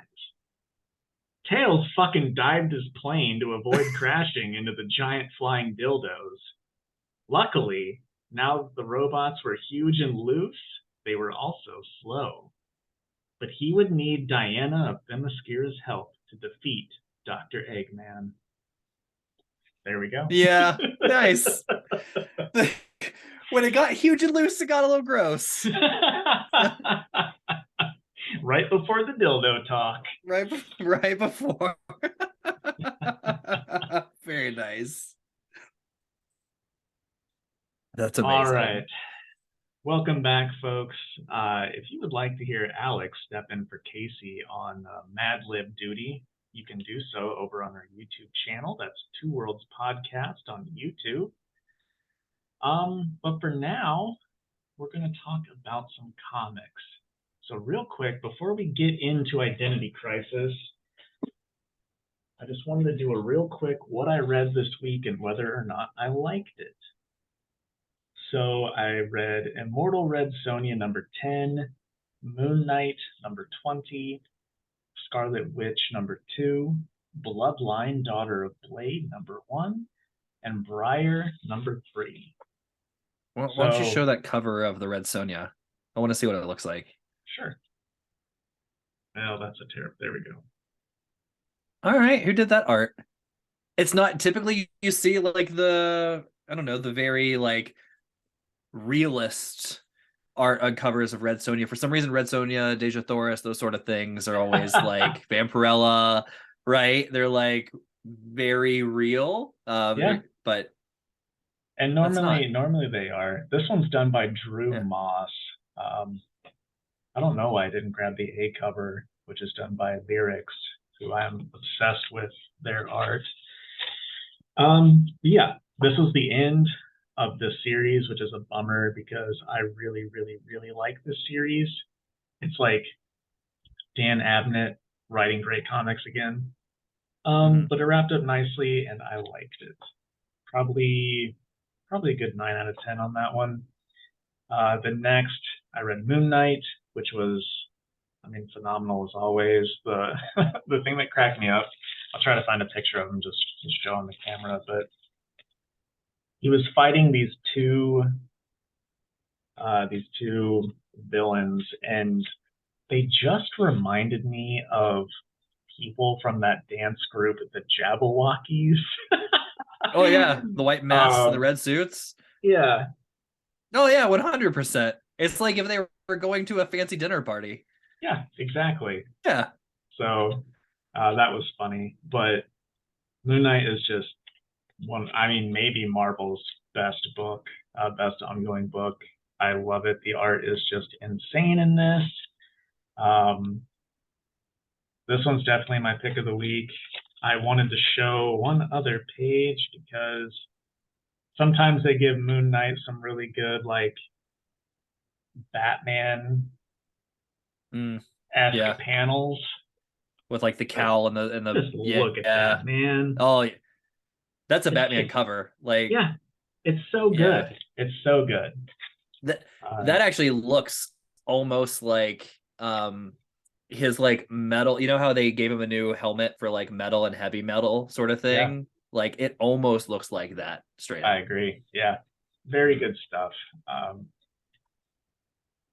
Next, I did Scarlet Witch. This one was cool. I guest starred Viv Vision and had to do with, I don't know, just like Scarlet Witch, kind of, I guess Vision's robotic wife was modeled after Scarlet Witch, which was an interesting thing for them to dive into in this issue, but was super cool. I'm liking this book a lot more than I thought I would. So any Scarlet Witch fans out there, definitely check it out. Probably give that a good 8.5 out of 10. That's an interesting moral dialogue to have, as Vision like creates his family, but then like your sentient wife eventually figures out that she's modeled after your ex. I know, right? That's odd. Yeah, I dig it. It made for some good dialogue for sure. Yeah. Yeah, Daughter of Blade was a pretty interesting first issue. Again, you know, it's just a lot of setup. First issues are first issues. You don't really get a lot out of them. Mhm. but the art was all right, and I'm willing to give it another issue or two to see if it really grabs me. And then finally was Briar, number 3. I love Briar a whole bunch. It's like Sleeping Beauty meets dark fantasy, and I'm just here for it. It's always a good time. So probably a good 9 out of 10 on that one too. Most of the stuff I read this week, even though there weren't a lot of new releases, were very good. There was a really weird movie. It had to have been an indie movie. If not indie, it was just like a B film that was very similar to that like dark fantasy. I think it was Sleeping Beauty, right? But it was called something else like Prick or something stupid like that. But I know I'm sure that was not the name. Just so you know. But it was a very weird dark fantasy. I'll have to figure out if I can find it. But it was like, yeah, that Sleeping Beauty. I remember like a lot of weird dark enemies, a lot of like big briar patches. Live action came out in the mid 2000s. If I find it, I'll send it to you. Interesting. Yeah, very curious Yeah, now. I'll find it. All right, and then the stuff that I'm most excited for next week, I'm gonna go with Koshé in Hell because I love me some Koshé. He's one of the best parts of the Hellboy universe, as well as the 4th issue of Bloodborne, Lady of Lanterns. Love those Bloodborne comics, despite never playing the game. And then Who's doing? Is that an IDW or a Dark Horse, or who's doing Bloodborne? Oh, I think it's If you Titan don't know yet, Comics. is it? Is it Yeah, okay? And it's good. I mean, I know it they came out with it is. one. I just haven't read it yet. The game is incredible as far as the story goes. So Yeah, I wish that they would port them to PC because I'm not going to buy a PlayStation just to play Bloodborne. But yeah, the this is like the 4th volume of the comics, and they've all been super cool. hmm, I'll have to pull And that. I'll have to check those out for sure. yeah, definitely do. And the last one I'm going to say the new Static Shock comic because Static is the coolest. And then Casey sent me his. He said that he's most excited about Daredevil, Flash, and Ghost Rider. So Flash is um, wait, are we starting or did we just start 1 Minute War? Something is it just started, yeah. just This started? last So it's week, number or two yeah, in. this week was the special that came Yeah, out. So yeah. I'm behind just from work, so I'm behind on my stuff. But I know that event's kicking off, so I'm excited about that too. yeah, Jeremy Adams is a very good writer. Mhm. All right, so as everybody knows, whenever we have a guest on, we like to talk about one of their favorite comics. And Alex chose Identity Crisis from DC. Correct me if I'm wrong, Alex. Did I suggest Identity Crisis to you? Yes, you did. Um, so we'll talk about it. I really like this story. I would venture to say it's one of my favorites. Not my favorite, but I didn't want to go with my like a couple of my classic favorite. Like, there's only so many times I'm sure you can talk about Kingdom Come and some other stuff. Like everybody thinks that, right? So I'm not gonna pick those. This is one of my favorites. You recommended it to me. I still have it, and because like once I read it, it went in my shelf. It's like pressed between other books. It's still in pristine condition. Nice. Um, but there's another reason I chose it too, which we can talk about here towards the end.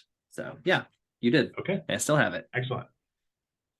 For those that don't know, Alex and I became friends because he started shopping at Comic Headquarters, and I just liked him as a person. So anytime he came in, we would chat for a good 30 minutes, maybe an hour.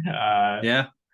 And I would like to think that I have a great taste in comics. So whenever Alex came in looking for a new read, I would suggest certain things to him.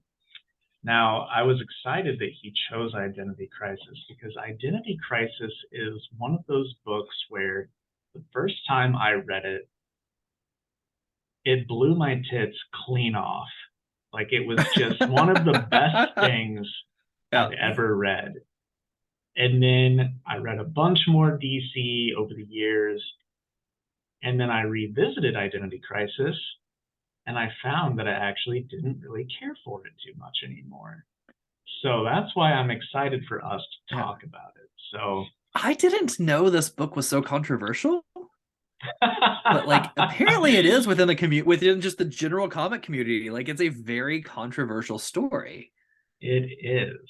So let's talk about it. Um, the gist of Identity Crisis is that somebody murdered, it's a murder mystery. Somebody murders Mhm. Sue Dibney. Sue is the wife of Ralph Dibney, who is Elastic Man. And a bunch of crazy shit happens in this book.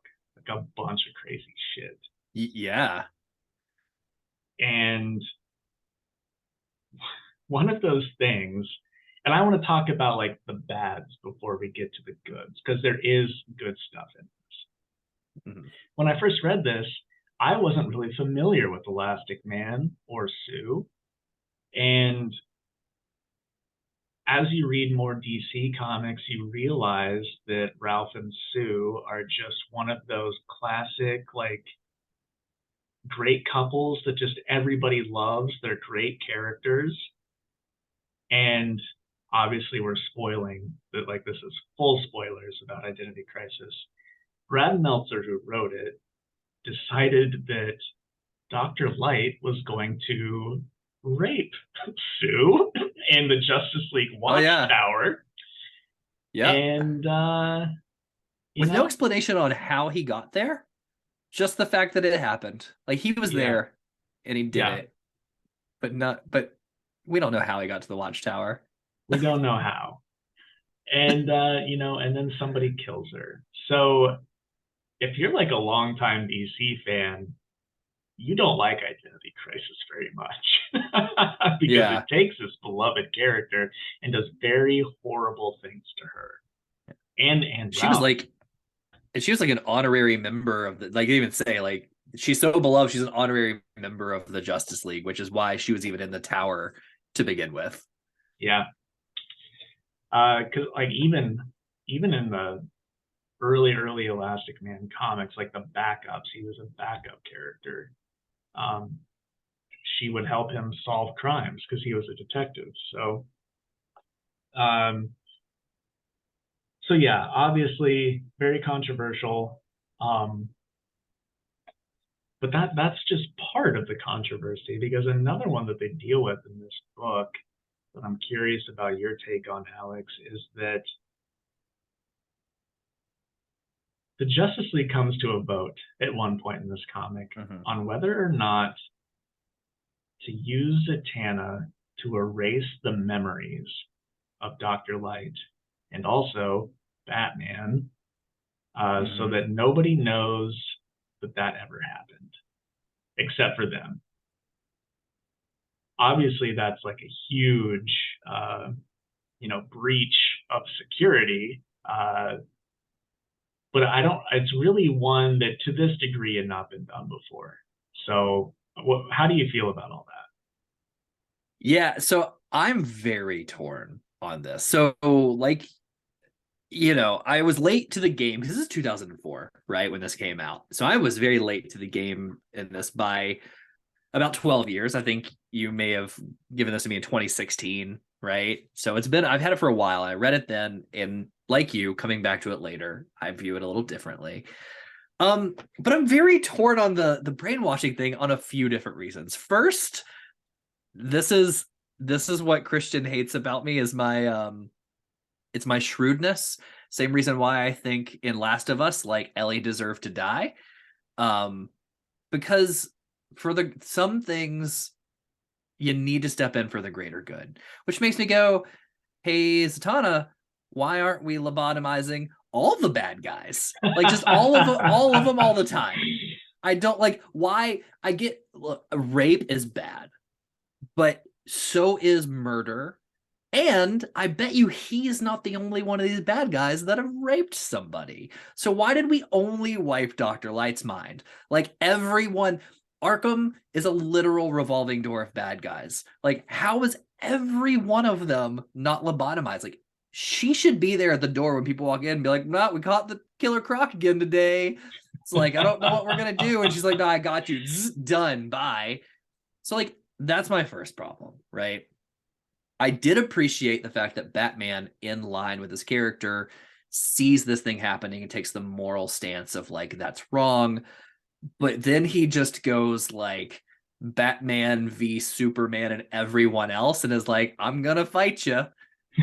And they erase his memory too. And that's, that's when you're like, oh well, like the moral piece of it, why are we picking some people and not others, and was there not a better way around this? But also, like, why aren't we doing this to everybody and we've just signed off on it? And just, you know what, Batman can get over it, or just not come up here to the fucking watchtower. Like, I don't know what to. So when you look at it from that lens, you kind of have these like two opposing factors of like, you should be doing it, but if you're gonna take a moral stance, which makes me go, it's kind of lazy. It's kind of a lazy plot device. Yeah. Yeah, I completely agree. And I know Casey does too. Casey hates Identity Crisis, but That's good to Casey, know. well, no, it's just because like what all my feelings that I just said are amplified because Casey's been a comic reader for a lot longer than I have. So, yeah, it's It's not, weird. but which, by the way, that being a lazy plot device, because like you can't, as a writer, you can't decide which side of the fence you fall on.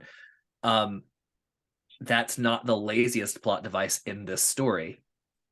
I love that. So, all right, we're moving through the comic a little bit. I want to share one of the things another thing that bugs me about this. We get to a part in the story where Dr. Light knows that the League is coming after him, and so he hires Deathstroke to protect him. And you're thinking, okay, if you're going to hire a bodyguard, Deathstroke is a pretty good one to have. Mm-hmm. But Deathstroke beats the Justice League. And I realize it's not all of their heavy hitters, but here's the matchup. We've got Kyle Rayner, Green Lantern, Wally Flash, Green Arrow, Black Canary, Hawkman, and Zatanna. Those are not I mean, lightweights by any means. three of those people, like Flash, Green Arrow, and Green Lantern, have beat, if not beat him by themselves at one point in time or another, have at least beat his caliber of bad guy by themselves one time or another. Yes. So in my mind, there is no reason that Deathstroke should beat this team. This team is more than capable of handling Deathstroke. And I just think that Brad Meltzer, like, writing Deathstroke and the reasons he gives for beating them are just not good enough, in my opinion. Like especially the Flash. There's no reason Deathstroke takes the Flash. He's the fastest man alive. Can vibrate between dimensions. No. Well, and that's the thing, right? Like he catches the Flash essentially like knowing where he's gonna show up, and literally like has a sword there. He doesn't even move it. Like he just has a sword there. Like that's where he shows up. But to your point, he could have just like vibrated himself off of that sword or around that sword with like no problem. Not or just would like have seen it before coming up to it. Yeah. It's just, it doesn't that it's a cool set piece, especially the first time you read it, but the second time you're like, that doesn't really make sense. Right. And it's whatever. It's whatever. They needed a big fight. This was the big fight. Yeah. Yeah. But also, wasn't Dr. Light, did he go up to the watch? No, it was just Deathstroke, right? Just Deathstroke by himself. Because like, if it was like down both in of the you city could or have something, wasn't it? I thought it was like down in the street. Yeah. I feel like you would have hired more than one person, like not just Deathstroke. Right. Although, gosh, maybe he couldn't afford it. It is Dr. Light after all. Well, by that matter, how do you even have the money to get Deathstroke? Yeah, I agree. All right. So I will swap to a part that I liked because I know we're kind of ragging on it at this time, but Oh, sorry. Before you do that, can I say one more thing about the fight that I just remembered as I was yeah, flipping through? Why does so Green Arrow catches Deathstroke and stabs him in the eye, right? But like the blind eye, why would you not stab him in the one good eye and that's just blind him? I didn't even think of that. That's hilarious. Yeah, I don't know. Yeah. Yeah, because Sorry. Last thing, we if can you have move the on. time if you have the time to stab one, Oh you have yeah. time to stab the other. No, absolutely. Why would you do the one that you can't see, like behind the mask? Just And of all of the Justice Leaguers there in that fight, why is it Green Arrow the one that gets to land the hit? You know what I mean? I don't know. So that was like I said, we didn't have to spend too much time. I just why would you stab the bad eye? I don't get it. All right. So one part that I did like, and it hurts me a little bit to say this because it damages a character, but the death of Tim Drake's dad. Mm-hmm. So Batman and Tim are in the Batmobile speeding towards Tim's dad's house. Tim knows that Captain Boomerang is there trying to kill his dad, and there's nothing he can do. They can't do anything until they get there. So he's like on the phone trying to get a hold of his dad, knowing his dad's getting killed, and they get there too late. Uh, Captain Boomerang kills his dad at the same time his dad shoots him with the gun and kills him. So then there's just this The gun that was really, sent to him and labeled "Protect Yourself." yes. Yeah. But there's that really good scene of Tim like just being held by Batman, over the top of his dead dad, which sounds weird, but it really is just a good scene because Bruce Mm-hmm. is watching his own childhood happen right in front of his eyes. He knows what it's like. It's good that he's there for Tim in that moment. But man, it is a tough couple of pages to read. It's really good, and it's even more heartbreaking when you get to the end of the story and realize the death served no purpose. Yeah, Right. So it's a good death. It is good. yeah. And Tim could have easily gone down a very different path than he did because of that happening. Yeah. Oh, I forgot to mention something. Um, is it in here? I'm trying to About find what it. they like the autopsy. No, it's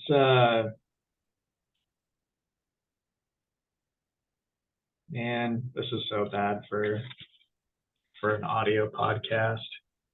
I think it's in here. Doesn't Captain Cold send flowers to the funeral? Am I Oh, at the crazy? end? Is that this book? I don't remember that. I Man, don't I'm recall totally that. blanking. Maybe it's not this book. Yeah. I say, man, I don't recall that scene. All right. Anyway, moving on then. What? Continue talking about this story. So leading up, I think it was right before that Captain Cold, right before that Captain Boomerang and Tim Drake's dad, there's an autopsy done, right? And we find out through the autopsy that there's some more foul play than we think. Her body should be burned, should have like smoke in the lungs and all this good stuff, but we find out that there's no smoke in the lungs, which means she was dead before the fire. But what we do find is some teeny tiny little footprints on the brain, which as I think this is a really fun detective story and a murder mystery, which is why I think I loved it so much the first time I read it. Um, I actually think it's a fun little twist that there's footprints on the brain, even though that makes legitimately zero sense. Like, I like agree. even if you could shrink down to like atom size and like get small enough to walk between the membrane, like what is it? Like the dust of the moon? You're just leaving little like boot prints on the smooth parts of somebody's brain. So I think it was a fun scene. Makes no sense, but that's what we find out um through the autopsy. So we know there's been some foul play, which also means that like, hey, maybe Dr. Light, we're barking up the wrong tree there. Which then leads to kind of the scene you were talking about there with Tim Drake's dad. He gets a letter with the gun that says protect yourself, but like the R in the word is circled like Robin. But throughout the story, there's other letters that go out to people that have like, notes, if you will, not to confuse notes and letters. There's other notes that go out to people with certain letters, because exactly with certain letters like circled in red, that attribute themselves to different characters and different superheroes. So I think it kind of has like a True Detective vibe to it, until you get a little further in. And do we want to talk about? I don't know if you had something else to say before we get here towards like where we start to peak in Yeah, the story. yeah. So real quick, I had to look it up. It was in a Flash comic where Captain Cold learns about the death of Sue Dibney and sends flowers to the funeral. And the other rogues, the trickster's like, "Oh, good idea. We're gonna plant a bomb in him." And Captain Cold's like, "No, just flowers." And it's just like, "Oh, that makes Captain Cold so fucking cool." You know Yeah, what I mean? yeah. Don't be a bunch of Um, assholes. She's already dead. We're right. not going to kill more people. Even Captain Cold Yeah. loves Sue Dibney so much. Um, Plus, I wanted to bring on the fact that as Ralph is holding the burnt corpse of his wife, what else does he see, Alex? A What does he? pregnancy test. Oh yeah, yeah. So that was he. So it when the story kicks off, he's talking to another character, and he's like, "Hey, my birthday's coming up, and every year Sue puts together this murder mystery for me. And like I always know who it is. And like, this year she's probably gonna get like Green Arrow or somebody to dress up as this old person, and it's gonna be the murder mystery. So my birthday, I think he's like tomorrow or something. But when he gets home and he's holding her, he finds out his present isn't the murder mystery, it's the pregnancy test. Yeah, which really just makes you feel like shit when you're reading Oh, this this. thing, it's dark. This story is dark. Yeah, for sure. Which segues into the last part that I wanted to say before we move on, which was at the funeral, when Ralph is mourning and crying, he cannot hold himself together. Like he's Yeah. elastic He's man. just like, So yes, like, he's like sagging, he's like trying to hold his mm-hmm. own face up. It's rough, man. It is rough. But anyway, Also, moving which on. also implies that there's some part of him that always is holding himself together in human form at all times, which makes me wonder when he sleeps, is he a puddle? Let's just not ask Brad Meltzer. How about that? Anyway, all right. What part did you want to talk about next? Well, so it's the classic murder mystery until this one part happens where in the wake of this, as we're getting to climax here, in the wake of this funeral, in the wake of losing such a dear beloved person, people start going to their loved ones, right? Like when you're sad, where are you going to go? You're going to go into the arms of the people that are going to know you most.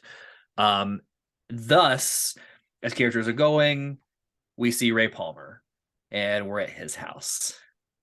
And this is where things take a turn, right? And Yep. actually, I'll pull it up here. So Ray's at his house, and he's getting ready for bed, and he and his wife are there, and they're just kind of chit-chatting, and he's like, he's kind of like putting the moves on, and are you flirting with me? He's like, yeah. Is it working? Right? Like his divorced wife, right? Like they're not together anymore. But that's who he goes to. And as things are happening, she makes a comment, and what does Jean say? She says something that like really sticks She out says, about the she note. says, speaking of which, did they ever find out who wrote that protect yourself note to Jack Drake? And Ray's like, what note you talking about there, Jean? I don't recall mentioning a note. And this is where the story really hits the fan. Yeah. And it's a very convoluted story where Jean has decided that she was going to borrow a suit from Ray. She was going to shrink down. She was going to just walk on the brain a little bit and like what? Like cause a fainting spell. Like the intent was not to murder, right? But like maybe disorient you or maybe like make you faint or get sick or something. But just the fact that something was wrong would make everybody run into the arms of their loved ones, which at the end worked. Like that was the goal that Gene wanted. She just killed somebody in the process, right? Yeah. Like you went a little too far. But Gene does not care. Like she even had She's a backup insane. plan. Yeah, she even had a backup plan for that, which was the whole Tim Drake's dad, like, I'll send a gun and he can protect himself and maybe kill Captain Boomerang along the way. But it's still going to reiterate that fact, like, we can all be attacked at any time. So go spend time with your loved ones. Like, this is a very intricate plan from somebody that is cuckoo bananas and only wants her man back. Yeah. Which is that's the biggest problem with this story. That this is the laziest plot device, which is woman just wants her man, so she's gonna go and kill him. I wish that were a quote on the cover. Five, five out She of just five wants her stars. man, so she goes a killing Yeah, Alex Slaughter. five out of five stars. Oh man. So this realization is made. Ray finds out at the same time Batman is piecing it all together. There's a big confrontation. Ray takes her to Arkham. And then it's just, he just disappears. He goes subatomic and he's gone. Aaron Yeah. Hernandez, gone forever. Uh, It so that was reading it the second time because like I said, the first time I read it, I really enjoyed the detective piece. Like because as you're in the moment and you don't know what's coming, it's all hitting at once, right? So you're more taken back by like processing all this information, like Tim Drake's dad dying when it was completely unnecessary, the accidental death, and then like covering the tracks. Like it was a smart plan, but clearly she's crazy. But when you read it the second time, you wonder like, is she crazy or is she not? Like I know she's acting insane because she's like doing all this for love, I guess. But this is a story or this is a plan that like no crazy person could come up with. Like, I'm a fairly smart person. I graduated with an incredibly high GPA. I had a 4.0 out of high school. I had a really high GPA in college. Like, I'm not dumb. I could never have thought through this intricate of a plan. Like, I can't even call it crazy. That's a disservice because she's acting crazy, but it's brilliant in what she does. yeah. Um, but yeah, then he's just Ray Palmer's like, yeah, I'm gonna take her to Arkham. But like, should she also be in Arkham? Because I I know she killed like one person and indirectly killed another person, but like she's not Joker, Scarecrow, Killer Croc. Like she's not A level bad guy stable. Yeah, it's like you've got the Joker, Scarecrow, Killer Croc, Jean Loring. It's like, come on, what? What you doing, right? Yeah, Yeah. And this brings up the other morality question, where if that was the case, like, couldn't you just pulled her to the back alley or like on the way, just had Zatanna like lobotomize her again or make her forget everything? It doesn't make everything okay, but you could have literally made her forget what she did and her life and just be like, you're a new person now. Go, don't murder people again and live your life doing normal things. Since since you put Chekhov's gun on the table, you could have come back to it. And you right. and you could have had more of a morality conversation around it, if you will. Yeah, Ray could have at least asked, been like, hey, I'm upset. Everybody's upset. Like, is this an option? Rather than just drag her to Arkham. it was wrapped up very quickly, Yeah. and then one final kick in the balls is Ralph getting ready for bed, and then talking to his dead wife who's not there, uh, and it just sucks. And then he turns off the lights, and that's the end of the story. It's like, dude, come It's on. yeah. She dark. It's dark. So after I read it again, I was like, oh, I'm gonna watch some stuff on YouTube. Just make sure I'm prepared. Look, man, I'm coming on your podcast. I want to make sure we're good to go. I'm prepared for anything here. I did more homework for your podcast than I do for my own podcast, if that tells you anything. I But love it. again, like the story was before I still read comics, but not to the level that I'm into comics years later. It's 2004. I mean, I was a junior in high school. Um, so I didn't realize, but this was like one of DC's first big dark stories as they were trying to keep up with Marvel. And they kind of looked at what Marvel was doing in the sales and thought, let's go dark and capture that adult audience, which kicked off kind of what we know in DC now. And it's kind of led to the things I love about DC now. I think they've done a better job at fine tuning those stories to where they don't use a couple of lazy plot devices here. But it is more along the lines of like what you think of in DC today. Yeah, Again, I don't know if that's good or if that's bad. Maybe everybody has their own opinion on that, but it's what we've got now. I completely agree. I think that's a more than acceptable Yeah. way of looking at it too. Oh, and let me say that this brings me.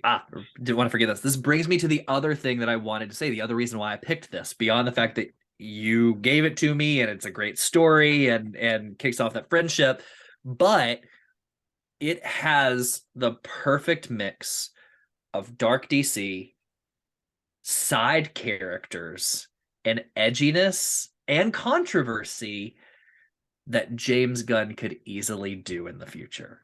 I Yeah, think this is a prime candidate of a story everybody knows, whether they like it or not. You could tweak it with some of the characters to bring in your own stupid side characters that you want, but it's just dark enough that I could absolutely see this being a James Gunn story for a future DC project. I agree. And then think of like Mr. Miracle, Mr. Terrific, and all those characters. Like if the audience was like, "Oh man, Mr. Terrific," then Yep. then you could be like, "All right, gonna do a Mr. Terrific Yep. movie." Yeah, I totally 100%. agree. It actually leans really well. You would have to do some like real tweaking because there is no Batman in this current universe as we know it. But this was one of the things I thought about when he said true detective like story between Flash and Green Lantern or between Green Lantern and uh no, it's just Green Lantern. Yeah, that's right. It was you said two Green Lanterns when he was telling, so for some reason I'm thinking like Green Arrow, Green Lantern, but no, it's not a buddy cop. It's just Green Lantern. This would be a perfect candidate for that sort of true detective, dark, gritty story. It Yeah, would just have to have some heavy tweaking for the characters. agreed. Agreed completely. It's one of those that even though I don't care for some of the things in it now, I Mhm. still it still holds a place in my heart, and one that I would love to see adapted like that. Yeah. And I think I think it would smash at the box office if I'm being honest. yeah, because it would be different. It would be Hmm. absolutely different. It would show that different side of superheroes without being too kitschy. Like I think the boys Yeah, can be sometimes. Yeah. But the book itself, like it still holds a place in my heart. The artwork is incredible. That's another thing I love about it. absolutely. Mhm. Absolutely. Rags Morales, he did the whole thing, and it's just killer from start to finish. Mhm. Yeah. All right. Well, last thing about this, this was like an aftermath thing, but it birthed one of my favorite Hawkman moments in DC. I'm a huge Hawkman fan. Um, I think it was just called like it was like Identity Crisis Aftermath or something like that. But the Justice League is met, and Batman and Hawkman are having an argument, and Batman realizes that the League erased some of his memory, and that all comes back to him. And he punches Hawkman across the face, and Hawkman takes out his mace, and he goes, "I hope it was worth it, Batman, because I'm going to give you 10 minutes that you're never gonna forget." And that line, dude, is like all time for me, right? Yeah, that's good. All time. I love it. And then of course Hal puts a ring construct between them. Yeah. But I'm like, man, let that fight play out, Because please. nobody has the balls to just say that to Bruce, right? No, Like, yeah, except for Hawkman, yeah, and I love that about him. So, all awesome. right. Well, glad we got to talk about that. It's a Yeah. great discussion topic. So we'll wrap up like we always do with the Fantastic Four. So I know I'm kind of putting you on the spot, Alex, but Valentine's Day is coming up next week, I think. Mhm. So, what are four of your favorite comic book couples? Oh, for comic book couples. Green Arrow, Black Canary would be one. Um, this is so cheesy and so dumb. But of course, Batman and Catwoman, and I will never forgive DC for the lead up they did to the wedding just to kick everyone in the balls. Like Yep. I will never forgive you for that. Um Man, who wrote that story? I it wasn't Tom Tom King, King. was it? Yeah, fucking asshole. Um Here's one that I don't think is an all-time classic, but I can totally stand mostly because just my adolescent brain. But any of the new things between Harley Quinn and Poison Ivy, I'm here for it. Yeah, Um sure. I also like some of the things they've done. I wish they would do more with Poison Ivy. I appreciate that they're giving Poison Ivy like her own run recently and they're turning that character. Clearly they're going the anti-hero route that they did with Harley Quinn 5 years ago and continues today. I'm totally here for that. And then beyond that, goodness, do I want to go? I'll go super classic here and just say like Sue Storm, Reed Richards, right? Like you can't Yeah. go wrong. They actually did a wedding event that was a good that shows you how it can pay off, you know? Yep, I Not to just agree. not to just tease your fan base for a literal year and have nothing come of it. Assholes. Yeah, that was some bullshit. Some of Mm-hmm. mine, and I know Casey and I have done this before, so some of these might be repeats. I'm going to leave off Ralph and Sue because that was obviously just a very big topic for us. But Dick Grayson and Barbara Gordon. I'm going to go Superman and Lois. I think that's a good one that always needs to be around. Hawkman and Hawkgirl, because they just get to fly around together and kick ass throughout time. And, what's more fun than that? And they And always then, find each other, right? yeah, Like It's a great story, That's right? love to last eternity. Yeah. Yeah. And then Mr. Miracle and Big Barda, two of my favorites. Some new gods. We'll call back to the new gods. So I almost feel like it's like blasphemous of me to not say like Barry Allen, Iris West, but I just think Iris is fine.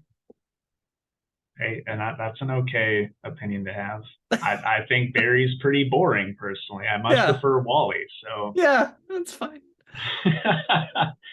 all right. Well, before we end, Alex, any closing plugs for yourself? Where can the people find you? Yeah, if they don't hate me by the end of this, I have a pod called, what are we called? No, I'm just kidding. We are called the Testing Room. So we're a video game podcast, which means we don't interfere with the things you love about this comic podcast. And comics and video games oftentimes overlap with their fandom. So come check us out. That's the Testing Room. Preston has been a guest on this podcast. Christian has not, right? But Christian Not has yet. had a question asked and answered on this podcast. And if you just follow Jake around, you would have heard those guys on our podcast, as he is our dungeon master in our D&D episodes as well. But yeah, check us out. It's a fun time. All right. And thank you again for being on. This was a blast for me. Me Obviously, too. we've grown close because of comics, so it was only fitting to have you on the show and talk about some. So it means a lot to me that you agreed to come on. Yeah, thanks Um, for having me. I had a blast. so yeah, well now we'll end on our closing plugs. If you would, please go to facebook.com/two worlds podcast and give our page a like. You can also follow us on Twitter at two_worlds_PC and on Instagram at two_worldspod. You can email us at twoworldspodcast@gmail.com. And if you would, go to our YouTube channel. That's Two Worlds Podcast on YouTube and subscribe to the channel. Now, we'd love to stay in chat, but I have to go ride Alex off into the sunset and slay some monsters. We'll see you next time. Bye, guys.